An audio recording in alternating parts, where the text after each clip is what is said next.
लोकसभा चुनाव के आगामी तीसरे चरण में उत्तर प्रदेश की 10वीं सीट पर 7 मई को मतदान होना है।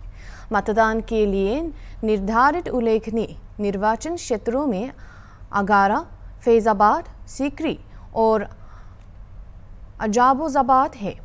हालांकि यह ध्यान रखना महत्वपूर्ण है कि इन क्षेत्रों में मतदान बाद में होगा। एक अद्यतन ईडी प्रदान किया जाएगा। अनवाला जैसे अन्य महत्वपूर्ण निर्वाचन क्षेत्र भी इस चरण का हिस्सा होंगे। इस पर और जानकारी के लिए अभी हमारे साथ स्टूडियो पर जुड़ेंगे हमारे यूपी के पॉलिटिकल स्टेट हेड ऋषि भारद्वाज। ऋषि, हेलो ऋषि। हाँ जी ऋषि, पहले आप हमें ये बताइए कि वहाँ का माहौल कैसा है चुनाव को लेकर। आपको बता दें कि मैं आपको बता दूं कि तीसरे चरण का मतदान 7 मई को होना है, जिसको देखते हुए आज योगी आदित्यनाथ जो कि उत्तर प्रदेश के मुख्यमंत्री हैं, इन्होंने एटा, फैजाबाद और मैनपुरी में आज अपनी चुनावी रैलियां की है, जिसमें इन्होंने जोरदारी तरीके से कांग्रेस को, बसपा को और सपा को खरी खोटी सुनाई है। और इन्होंने वहां के मतदाताओं को ये भी याद दिलाया है कि उत्तर प्रदेश में ये जो भव्य राम मंदिर बना है, ये न सपा ने बनाया है, न बसपा ने बनाया है, न कांग्रेस ने बनाया है, बल्कि इसको बनाया है भारतीय जनता पार्टी। हमारी अगर सरकार न होती तो ये मंदिर न बन पाता। भाई आपको बता दें कि कल्याण सिंह के गृह जनपद, जो कि पूर्व मुख्यमंत्री है और राम मंदिर आंदोलन के एक अगुआ रहे हैं कल्याण सिंह, उनके जनपद एटा में जब पहुंचे हैं तो उन्होंने खास तौर पर ये बात कही कि कल्याण सिंह के बेटे राजू भैया इस समय यहाँ से मैदान में है और आप भूलिएगा मत कि कल्याण सिंह ने कितना योगदान दिया था राम मंदिर के लिए, और राम मंदिर के निर्माण के लिए, राम मंदिर के लिए उन्होंने अपनी सरकार तक को गिरा दिया। वहीं अगर पीएम मोदी की बात करें तो पीएम मोदी आज गुजरात में थे, के आणंद में थे, और वहां पर उन्होंने राहुल गांधी को कांग्रेस का शहजादा बताकर ये कहा, वहां पर जो लोग मौजूद थे, कि पाकिस्तान में जो दुआ कर रहे हैं कि प्रदेश भारत में कांग्रेस की सरकार बन जाए, क्योंकि वो ये चाहते हैं कि भारत में मजबूत सरकार अगर बनेगी तो पाकिस्तान को उसके लिए खतरा होगा। नरेंद्र मोदी ने साथ में ये भी कहा कि कांग्रेस के समय में 2 संविधान हुआ करते थे देश में 2 झंडे होते थे, लेकिन हमने कश्मीर में तिरंगा लहराया। जी ऋषि जी, 2 चरण की वोटिंग कुछ खास नहीं चल रही है। ऐसे में क्या लगता है कि 2 चरणों की वोटिंग कैसी होगी? देखिए आपको बता दें कि अगर चुनाव आयोग की बात करें तो चुनाव आयोग की तरफ से जो आंकड़े पेश किए गए हैं उसके मुताबिक जो पिछला चुनाव हुआ था उससे इस चुनाव के जो 2 चरण हुए उसमें केवल 3% की वोटिंग परसेंटेज जो है वो कम हुआ है। और इसके बाद से ही चुनाव आयोग भी ईवीएम मशीन की तरह विरोधियों के निशाने पर आ गई है, वो चुनाव आयोग पर भी निशाना साध है। वहीं अगर एक आम मतदाता की बात करें तो वो इस बार जो है खासा उत्साहित है। जिन सीटों की आप बात कर रहे हैं हम आपको बता दें कि उन सीटों पर मतदाताओं का अच्छा रुझान देखने को मिल रहा है, क्योंकि वहां पर जो एक माहौल है भारतीय जनता पार्टी की तरफ से ये बना दिया गया है कि अब ये चुनाव केवल लोकसभा चुनाव नहीं रह गया है, ये चुनाव अब हिंदू मुस्लिम की एक लड़ाई हो गई। अगर कांग्रेस आएगी तो वो SC, ST, OBC का जो आरक्षण है उसमें से भी मुसलमानों को अलग से आरक्षण दे देगी। मंगलसूत्र तक की बात हो रही है महिलाओं के, जो कि उनके स्वास्थ्य का चिन्ह माना जाता है। नरेंद्र मोदी ने साफ तौर पर ये कहा है, जो कांग्रेस का मैनिफेस्टो जारी हुआ है उसको उन्होंने निशाना बनाया और उन्होंने कहा कि जिस तरह से इन्होंने अपना मैनिफेस्टो जारी किया है उससे आपका मंगलसूत्र भी अब आपके गले में नहीं बचेगा। तो इतिहास में अगर देखा जाए तो ये जो 10 सीटों पर जो लोकसभा चुनाव के लिए मतदान होना है 7 तारीख को, तो निसंदेह बहुत ही अच्छा होगा। लोग घर से निकलेंगे और मतदान करेंगे। वहीं बीजेपी की तरफ से जो बड़े लीडर हैं, विपक्ष के जो बड़े लीडर हैं, उनका भी कहना है कि अगर गर्मी ज्यादा हो रही है उसी मतदान होना उसी ज्यादा गर्मी पड़ती है, तो आप सुबह जल्दी निकलिए, जलपान बाद में करिए, पहले मतदान करिए। जी ऋषि, ये सीएम योगी आदित्यनाथ के प्रचार का स्थानीय तौर पर क्या असर होगा? देखिए योगी आदित्यनाथ की जो प्रचार शैली रही है या जो उसके बात करने का तरीका रहा है या उसकी जो छवि है वो अब कट्टर हिंदूवादी छवि रही है, जिसका असर केवल उत्तर प्रदेश में ही नहीं देखने को मिल रहा है। मैं आपको बता दूं और आपके दिल्ली दर्शकों को भी बता दूं कि योगी आदित्यनाथ नरेंद्र मोदी और अमित शाह के बाद सबसे ज्यादा डिमांडिंग स्टार प्रचारक है भारतीय जनता पार्टी के। पूरे देश में अलग अलग लोकसभा से उनके लिए डिमांड आती है कि आप आए और हमारे यहाँ प्रचार करें। तो अगर बात केवल उत्तर प्रदेश की जाए तो उत्तर प्रदेश के अंदर भी एक अच्छी फैन फॉलोइंग है, जिसका नतीजा आप देख सकते हैं कि पिछले विधानसभा के जो चुनाव हुए थे उसमें योगी आदित्यनाथ के नेतृत्व में भारतीय जनता पार्टी ने एक बार फिर से राज्य में सरकार बनाई थी। और जब भी जहां पर भी योगी आदित्यनाथ प्रचार करने जाते हैं, चुनावी रैलियां करते हैं, वहां की भीड़ जो है वो देश के लिए लगता है कि योगी आदित्यनाथ जिन सीटों पर भी प्रचार कर रहे हैं केवल उन सीटों पर ही नहीं, उसके आसपास की सीटों पर भी इस चीज का फर्क पड़ेगा। ऋषि जी, जैसे कि हमें पता है कि कुछ महीने पहले ही चुनाव से पहले ही राम मंदिर का आयोजन किया गया था, तो इस चुनाव में राम मंदिर निर्माण का क्या असर पड़ता है? देखिए, अगर ग्रामीण परिवेश की बात करें तो उत्तर प्रदेश ही नहीं पूरे देश का ग्रामीण परिवेश जो है वहां पर राम मंदिर के निर्माण के बाद से विशेष उत्साह देखा जा रहा है। भारतीय जनता पार्टी के पक्ष में माहौल भी देखा जा रहा है। और आपको बता दूं कि जब से राम मंदिर का निर्माण हुआ है उसके बाद से अयोध्या में धार्मिक पर्यटकों का तांता लगा हुआ है। केवल आम आदमी ही नहीं, जो बड़े सेलिब्रिटीज हैं, जो नेता हैं और जो खिलाड़ी हैं, वो भी राम मंदिर में रामलला के दर्शन करने जा रहे हैं। उसको देखते हुए कहीं ना कहीं ये लग रहा है कि भारतीय जनता पार्टी को राम मंदिर का फायदा मिलेगा। लेकिन इसके साथ में ही अगर हम बात करते हैं शहरी वोटरों की, तो अभी तक जहां पर भी मैं घूमा हूँ पूरे प्रदेश में, मुझे वहां पर ऐसा कोई खास असर देखने को नहीं मिल रहा है। राम मंदिर की बात तो हो रही है, लोग बात भी कर रहे हैं, लोग ये भी कह रहे हैं कि हाँ, भारतीय जनता पार्टी ने जो है पूरी मेहनत करी।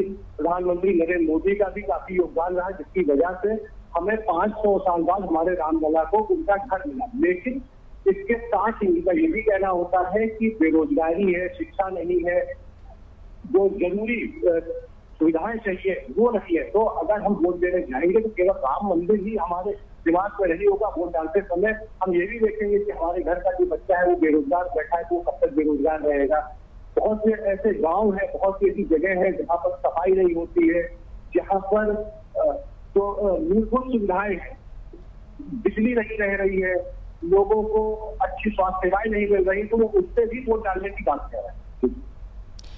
ऋषि जी, जैसे कि आपने अभी बताया कि राम मंदिर को लेके भाजपा की ओर जनता का रुख ज्यादा पड़ रहा है, तो क्या ये कांग्रेस पर भारी पड़ सकता है?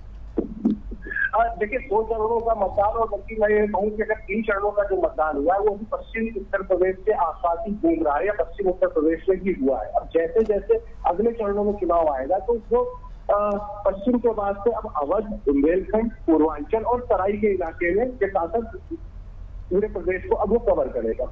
और ये वो जगह है जहां पर राम मंदिर स्थापित है।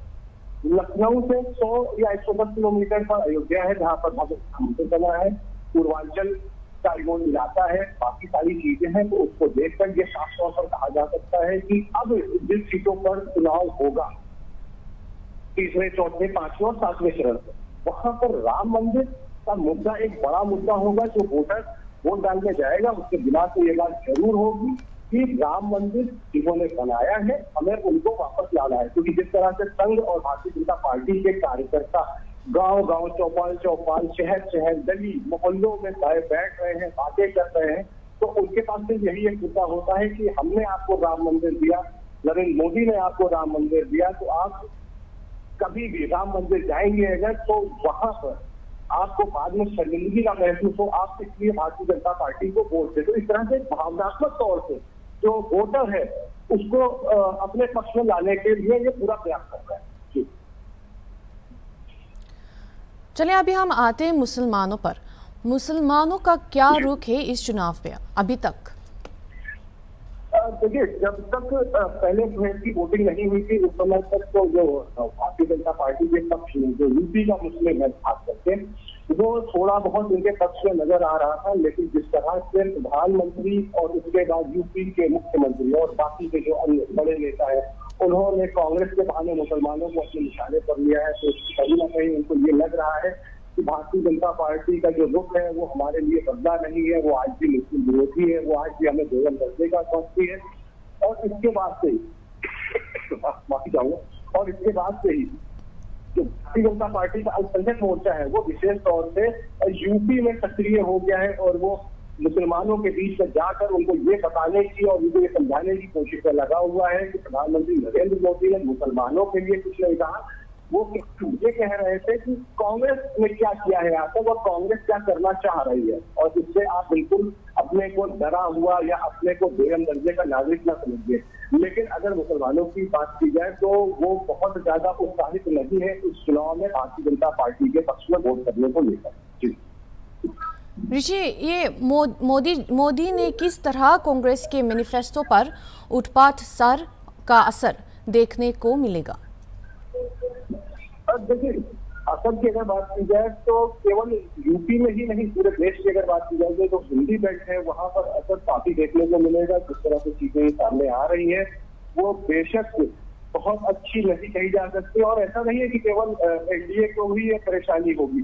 आज देखिए कि आज सुबह ही जो है समाजवादी पार्टी प्रदेश कार्यालय के बाहर काफी हंगामा हुआ है। समाजवादी पार्टी ने सुल्तानपुर से पहले निषाद को टिकट दिया था, उसके बाद में उनका टिकट काट दिया, तो वो अपने समर्थकों के साथ यहाँ पर आए थे। राष्ट्रीय अध्यक्ष अखिलेश यादव से भी मिलना चाह रहे हैं, लेकिन उनसे मुलाकात उनकी हो नहीं पाई है। समाजवादी पार्टी में भी काफी जगह जो उनके प्रत्याशी है उनको लेकर उनको विरोध झेलना पड़ रहा है, और कांग्रेस के साथ भी नहीं हो रहा। अभी आप देखिए कि कांग्रेस में अभी तक कल नामांकन का आखिरी दिन है और अभी तक रायबरेली और अमेठी में कोई भी प्रत्याशी नहीं उतारा गया है कांग्रेस की तरफ से।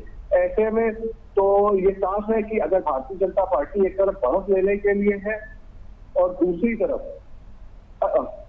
अब मैं आपको बीच में रोकूंगा, सुनो, मैं आप अपने दर्शकों को बता दूं कि अभी एक बड़ी खबर मिल रही है कि करण भूषण, जो कि ब्रजभूषण शरण सिंह के बेटे हैं, उनको कैसरगंज से बीजेपी ने अपना उम्मीदवार बना दिया है।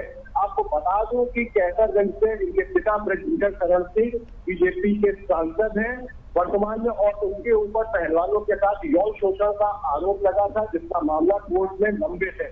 ऐसे में भारतीय जनता पार्टी ने उनके बेटे करण भूषण को जो टिकट दिया है उससे कहीं ना कहीं उन्होंने ब्रजभूषण शरण सिंह की नाराजगी को कम करने की कोशिश की है, क्योंकि जिस तरह से ब्रजभूषण सिंह एक तरह से विरोध का उन्होंने मन बना लिया था और उनके बीच में बयान भी आने लगे थे कि कौन मेरा टिकट काट देगा, कौन क्या कर देगा, कैसे। और जो ये गोंडा और कैसरगंज का ये जो इलाका है ये ब्रजभूषण शरण सिंह का अपना इलाका है, और यहाँ पर उनको अच्छे मार्जिन से जीत मिलती आई है।